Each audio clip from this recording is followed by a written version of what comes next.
The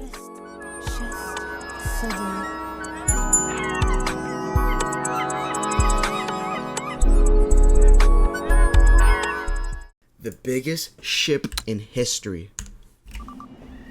Yeah, Indian Ocean, 1398. This is a Portuguese ship in the late 1300s. Okay. Oh wow. Okay, so we see. Which one is the Portuguese ship? Is this one right here? This is a Ming treasure ship. Okay. It has a deck the size of a village, masts that tower above any European sailors. Okay. And this ship was just one of a fleet made of hundreds built by the Ming dynasty to control its neighbors and crush its enemies. Their size and admiral are legend. That craftsmen could construct boats of this size seems unbelievable, almost a lie. This is the story of how one man, kidnapped and mutilated as a child, conquered the seas in ships the size of buildings. This is the... That's insane, bro. Imagine being on one of these. I'm just imagining myself in just a little thing right here. Story of the biggest ship in history. And how it all faded into myth. Right, Hoog! Check out Hoog! Yeah, check out Hoog, chat. A 10-year-old boy lives in Yunnan province. Okay. Land controlled by Mongols. They are the enemies of the New Ming Empire. Ming Empire. The boy's father is a minor official in the Mongol administration. Okay. When they come, the boy's father dies. Yeah. The child walks on a road. Walks on a road by himself. On it, he encounters a Ming general. A Ming general. The general asks, "Where is the Mongol emperor?" Where is the Mongol emperor? The child thinks, and then tells a lie. He jumped into a pond. Okay, why would you lie? The general looks. The boy looks back. Clever, the man thinks. Clever. Okay. They capture him and bring him to Zhu Di. Okay. The fourth son of the founding emperor of the Ming dynasty.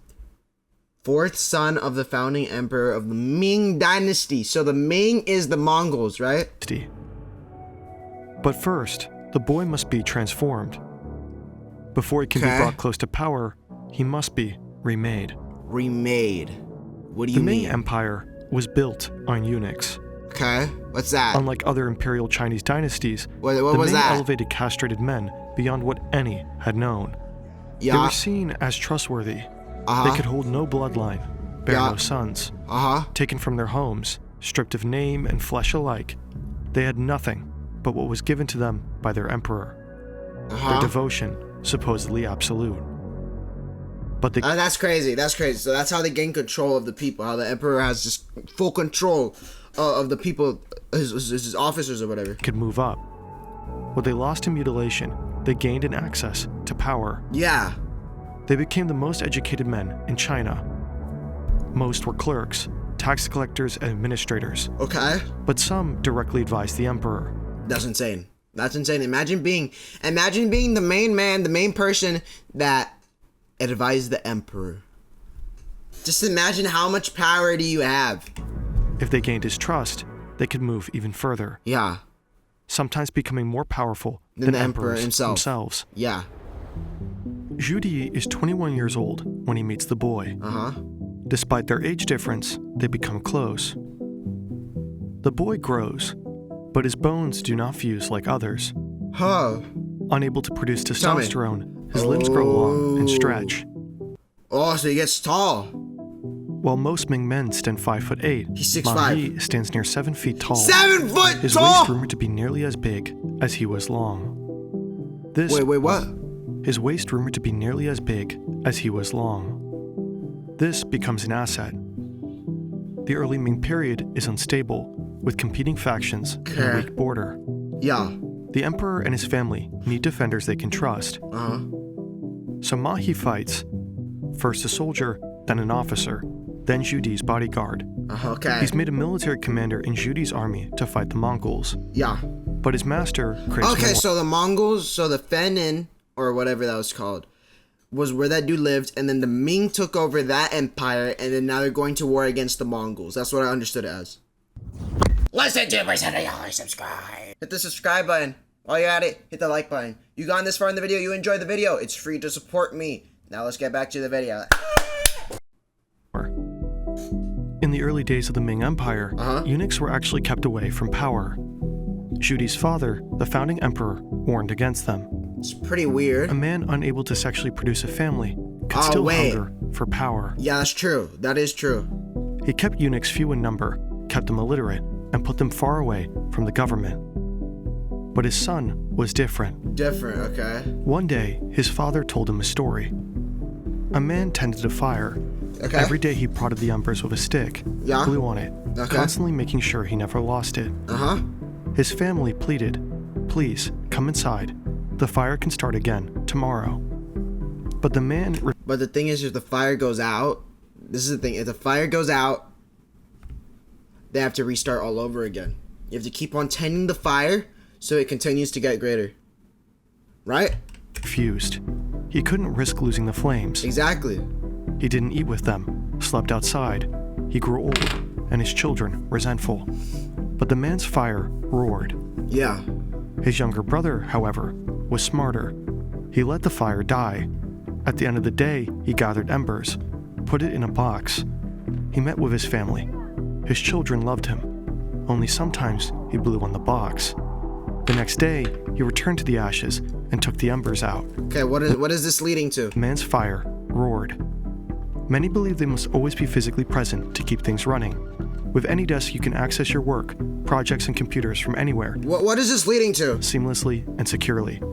No need to be tied to one. Oh my gosh, it's going to a VPN. It's going to a VPN advertisement. I declare it is. Place, sacrificing your time and relationships. Okay. Your work, your way, anywhere, anytime. Yeah. Keep the fire going without missing what matters. Visit hoog.best/anydesk2 and start your free trial. Oh my gosh, an AnyDesk advertisement.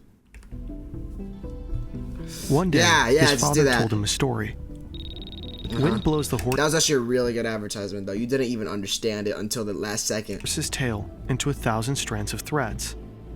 To which Judy replied, "The sun reflects off the dragon's scales into 10,000 bits of gold." Okay. Where others saw obstacles, he saw paths. Where his father saw danger, he saw opportunities. When his nephew becomes emperor, he does not stand by. He wages a brutal civil war. Breaking from the tradition of his father, he relies on the help of eunuchs. Judy, and that's how Judy creates the Ming Dynasty. Crushes his opponents. He crowns himself emperor. Yongle. Lasting joy. He rewards the eunuchs who had fought for him, purges the officials who had not. Of course, that's actually a really good. That's a really good emperor, because you have to always reward people that help you. Their numbers grow. Eunuch-led agencies, directorates, offices, and bureaus. Wow. They managed his plantations, controlled mines. A eunuch-led secret service is established to gather information on his enemies. Wow. Wow. Wait, was the Ming Dynasty the most powerful dynasty in China? Wait, we gotta see that. Was the Ming Dynasty a golden age? It's gonna load. Load up. Hey, load up. Hey, load up. We're gonna come back to that. I guess. Sends them across the world, missions to Tibet, Java, and Bengal. Okay. But there is one eunuch the emperor trusts more than most. His most loyal servant. He gives the boy a new name, Zhang He, Grand Director of Palace Servants, the most powerful eunuch in the Ming Dynasty. Yeah. Zhang He. Okay. Yongle sits on the dragon throne, restless. Yongle. Many do not recognize his rule. Neighboring states watch, uncertain. He must win them over. 100%. So he gathers the greatest minds of the empire. They write the largest encyclopedia in history. Okay. He formalizes the training of civil servants, organizes Confucian texts, turns his northern home Beiping into the new capital, Beijing, and orders the construction.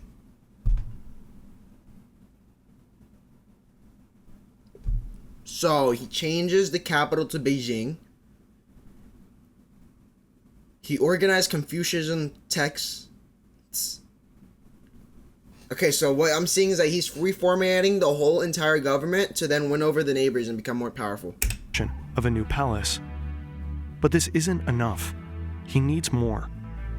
Based on the Confucian idea of a hierarchical world order, Ming China saw itself as the Middle Kingdom, the center of the world. To legitimize this position, foreign rulers bow, bring gifts, and acknowledge the Middle Kingdom's superiority. Okay. In return, they receive trade, protection, and gifts. To bring his skeptical neighbors to heel, Yang Lei has to expand this system. So he has to expand the Confucianism So he devises system. a plan. He orders the construction of the greatest fleet the world has ever seen. Okay. So he's trying to become more powerful so that... Dude, it's so cold in my room. He's becoming more powerful so that he still gets his allies still like him. You know what I mean? Due to the Confucianism beliefs of being the center kingdom of the whole entire world. It will carry Ming power across the seas, control the Indian Ocean, expand trade, and make men afraid. 100%. Tribute was not just a ceremonial exchange. For respect. The ships were filled with cavalry and soldiers. States are scared into submission. But the emperor could not come himself. To lead his fleet, he needed someone he could trust. Zheng Li. Is that his name? So name? he turns to his old friend, Zhang He. Oh, Zhang He. Zhang He. I want to know how this works out. I want to know how this works out. Military officers, 103 lieutenants. They are joined by foreign affairs personnel, treasury secretaries, astrologers, medical staff, pharmacologists, translators. Yeah? The crew is 27,000 strong. 27,000 on water! That's crazy. That's crazy. Sailors, clerks, all outfitted with the best weapons of the age. A moving empire divided into 5 types of ship. Okay. Let me know. Let me know. 300 transport ships, each carrying men and supplies. Okay. 180 warships designed for battle and hunting pirates. Okay. Wow, those are massive. 240 supply ships. Some carry grain, others fresh water. Enough for a month at sea. 700 horse ships, big enough to carry thousands of horses for land-based transport, to pack wares, and carry cavalry units. Well, we're transporting horses now. And then, at the center of it all, are the giants. What are these ships? 36 treasure ships. Gargantuan vessels, measuring 56 meters wide and 136 meters long. Wow. 900-meter tall masts. Wow! Their pointed dead-rise-shaped holes are designed 900-meter tall masts! 900, measuring 56 meters wide and 136 meters long. 900-meter tall masts. Their pointed dead-rise-shaped holes are designed to cut through giant waves. Their hull is filled with exotic goods, animals, gold, porcelain, and finely crafted decorated silks. Chad, do y'all know how much 300 feet looks like? A 300-foot ship, 90 foot long, and the mast being 900 meters.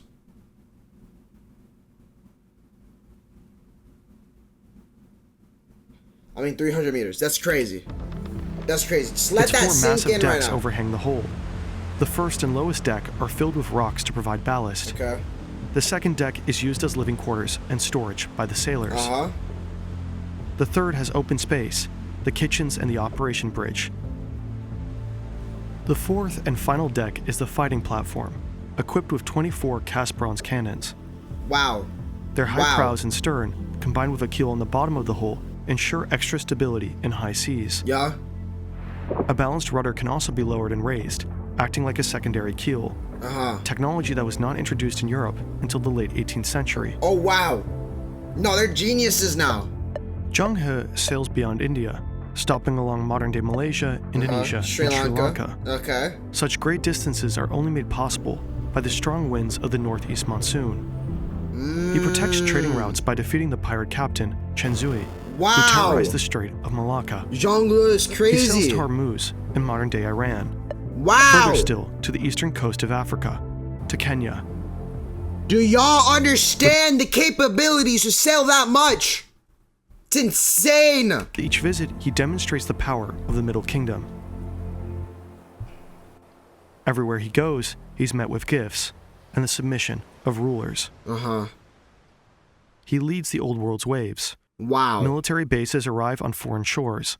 The Middle Kingdom's power expands. Beyond Asia. This is Pax Ming, the closest imperial China ever came to becoming a colonial power. But Shudi's plan for Ming domination can't go on forever. What happened? His trust in eunuchs has created enemies. The Confucian civil service resents them. Oh no. The non-castrated bureaucracy saw the voyages as a purely eunuch-driven spectacle. Oh no. Oh no. They're gonna turn against the emperor. They're gonna go against the emperor Lang Le or whatever. Zhang Le. Which reflected the blind spending Le. of their emperor. And then, 1421. Fire. Lightning strikes the Forbidden City. No. The largest hall burns. Yeah. To Confucians, it's a sign from the heavens. Yang Lei listens. He issues a decree giving his officials the opportunity to criticize him. So basically, Yang Lei is gonna step down or get executed. The bureaucrats denounce his spending, particularly his voyages. Okay. He ends shipbuilding, but only temporarily. Okay. The criticism of the civil service was only as valuable as his need for them. None. When the bureaucracy weakened, Yang Lei turned back to his eunuchs and expensive projects. He imprisoned those against his voyages. Reinstated Zhang He. The fleet sails again. But then, Yang Lei dies. Yang Lei. His eldest son, Hongxi, is crowned. He does not rely on eunuchs to gain the throne. So my question was: is the Ming Dynasty a golden age? Yes, the Ming Dynasty is considered a golden age in Chinese history. But it was the first golden age. Was the Ming Dynasty the best age? Regarded one of three kind of golden ages, the other two being Han and Song, periods. The Ming Dynasty was the best age is subjective and depends on the criteria for evaluation. Economic power, Ming Dynasty had the world's largest economy at the time. Orderly government, social stability. Ming Dynasty was a period of cultural flourishing and advancement in art literature. Voyages of Zheng He established trade and diplomatic relations with the Southeast Asia and other regions. The Ming Dynasty witnessed technological progress, including advancements in shipbuilding and printing. And the Ming Dynasty experienced a gradual weakening of imperial rule and an increase in political influence of merchants. The Ming Dynasty faced challenges like economic problems, natural disasters, and rebellions. The Ming Dynasty later years were marked by declining stability and inability to address crisis it faced. The Ming Dynasty was significant period in the Chinese history with both positive and negative aspects. Whether it was the best age depends on how one weighs the various factors and what considers most important criteria for judging a dynasty's success.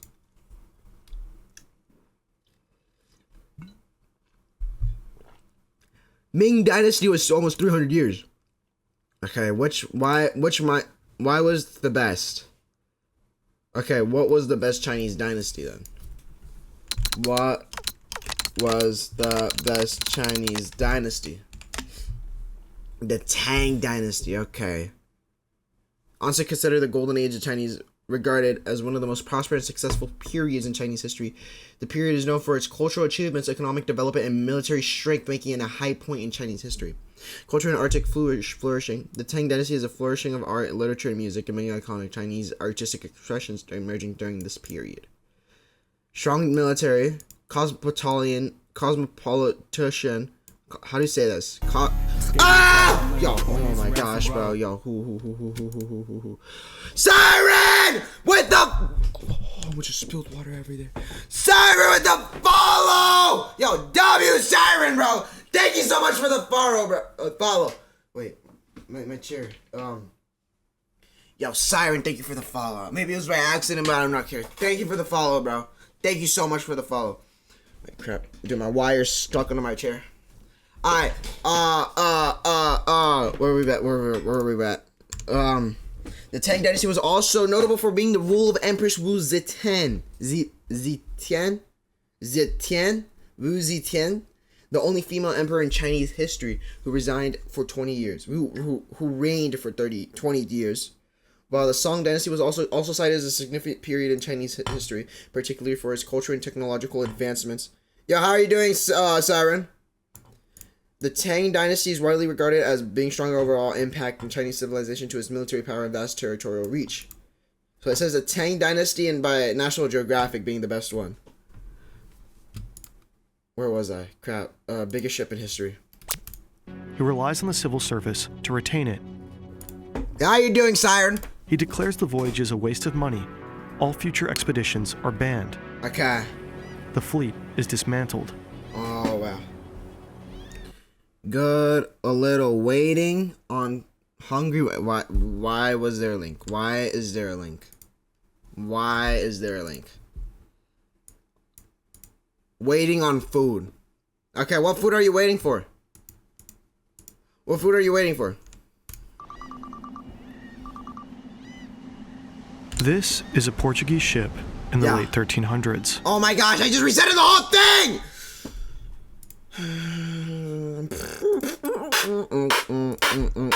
Here we go. Constructed by an immortal god.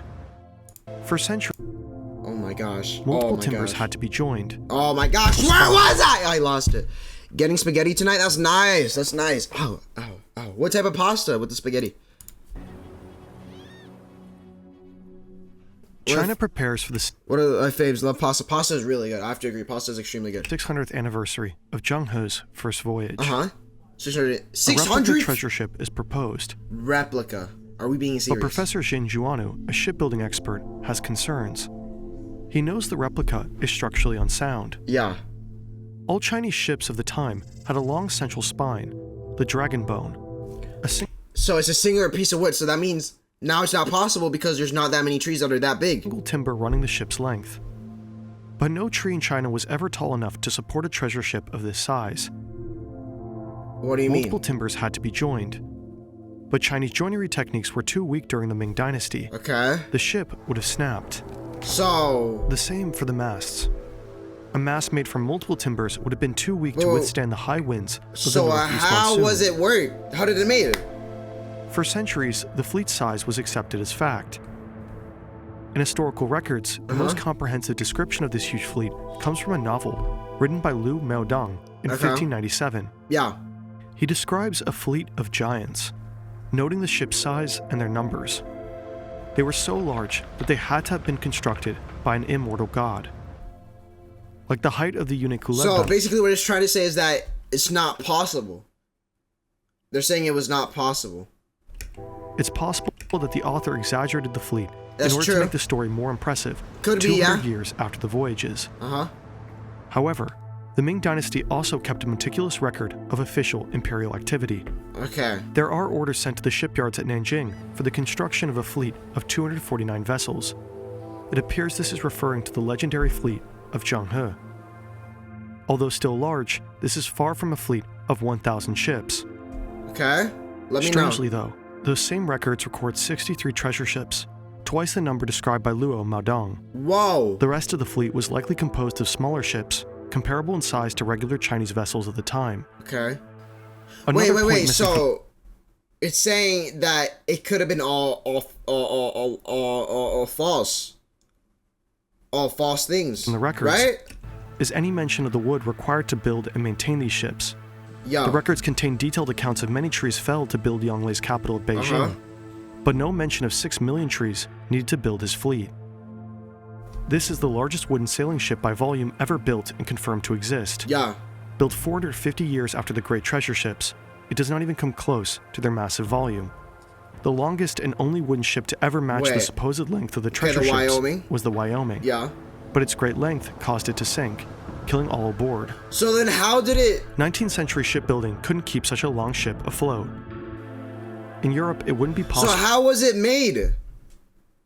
If it was actually made. Until the mid-1800s, with the introduction of steel hulls. Okay. No evidence exists of such a leap in ancient China.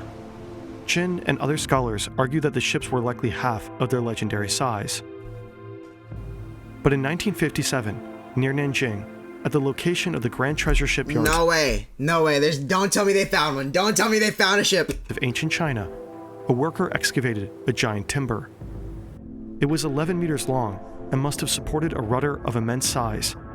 Scholars and shipbuilding experts gather and debate. Some estimate that the ship it belonged to may have been 160 meters long.